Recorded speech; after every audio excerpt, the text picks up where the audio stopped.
Veg biryani చేస్తున్నాను. యాక్చువల్గా మా బుజ్జిగాడికి మా అత్తగారు చెవులు కుట్టించేశారు. కానీ నాకు మా హస్బెండ్కి అసలు ఆ విషయమే తెలియకుండా ఆవిడ తీసుకెళ్ళిపోయి సైలెంట్గా కుట్టించేసి తీసుకొచ్చారు. ఎందుకంటే మేమిద్దరం వస్తే వాడు ఏడుస్తుంటే ఎక్కడ మేమిద్దరం ఏడ్చేసి చెవులు కుట్టించకుండా చేస్తామేమోనని ఆమె భయపడిపోయింది. యాక్చువల్గా గుండె చేయించేటప్పుడే వాడికి తలనాళాలు తీసేవాళ్ళు 3 మారిపోయారనమాట. లాస్ట్లో మా హస్బెండ్ రిక్వెస్ట్ చేస్తే కానీ వేరే అతను వచ్చి వాడికి తలనీలాలు తీయలేదు. వాడికి తీయించడం కంటే మా ఇద్దరి బాధ ఆమెకి ఎక్కువ అనిపించింది. అందుకే మా ఇద్దరిని పిలవకుండా తీసుకెళ్ళి చెవులు కుట్టించేశారు.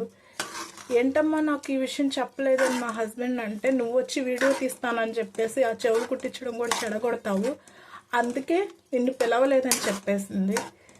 యాక్చువల్గా మా బుజ్జుడిది చూడాలనుకున్న ఆశపడ్డాము. నేను మా హస్బెండ్ చూడలేకపోయాము అనమాట చెవులు కుట్టించడం.